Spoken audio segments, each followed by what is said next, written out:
निद्रा लाग्दैन, मलाई निद्रा लाग्दैन। सपनीमा हजारौं शहीदहरू आई सोध्छन्, खोइ त त्यो नेपाल, खोइ त त्यो नेपाल जसको निम्ति हामीले आहुति दियौं। निद्रा लाग्दैन, मलाई निद्रा लाग्दैन। विपनीमा हजारौं आमा आई सोध्छन्, खोइ त त्यो नेपाल, खोइ त त्यो नेपाल जसको निम्ति हामीले कोख रित्यायौं। आफ्नो एक्सट्रिम एनर्जी ड्रिङ्कको क्यानमा भएको क्युआर कोड स्क्यान गर्नुहोस् र सुनको बल जित्ने मौका पाउनुहोस्। कहिले व्यवस्था परिवर्तनको नाममा, कहिले अवस्था परिवर्तनको नाममा, कहिले के को नाममा, कहिले के को नाममा चाहिँ धेरै नेपाली आमाहरूको कोख रित्याएका छौं। राजनीति गर्ने मान्छेहरूले यो देशमा धेरैले आफ्नो ज्यानको आहुति दिएका छौं। दिनुभएको छ ती सम्पूर्ण महान शहीदहरूलाई, विभिन्न कालखण्डमा ज्यान गुमाउनुभएका शहीदहरूलाई हार्दिक सलाम गर्न चाहन्छु, श्रद्धाञ्जली व्यक्त गर्न चाहन्छु। र यसरी प्राप्त उपलब्धि हामीले संस्थागत गर्दै अगाडि बढ्ने हो या पछिल्तिर फर्किने हो?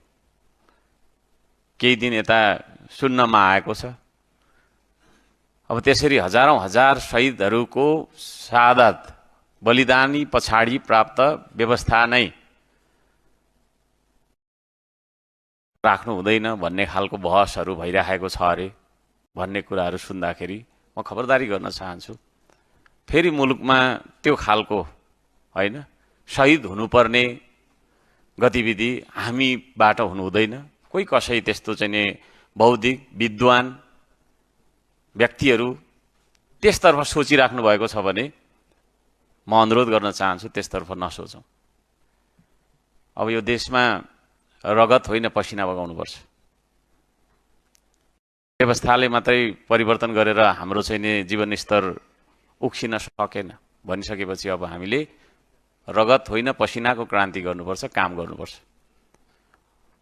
हामी यहाँ 2-2 घण्टा 5-5 घण्टा भाषण गरेर बसे पनि काम गर्न सक्दैनौँ। काम प्रतिको हाम्रो चाहिँ नि धारणा हामीले परिवर्तन गर्न सक्दैनौँ भने देशले समृद्धि हासिल गर्न सक्दैन। अझै पनि हामी देख्न सक्छौं हजारौंको संख्यामा युवाहरू इन्टरनेशनल एयरपोर्टको हैन डिपार्चर हुँदै विदेश गइरहेका छन्। हाम्रो भविष्य यही देशमा हामीले कहिले भेटाउने, कहिले खोज्ने? हाम्रो भविष्य खोज्नका लागि, भविष्य भेट्नका लागि हामी विदेश जानु परेको छ। यो सिलसिला हामीले अन्त्य गर्नुपर्छ।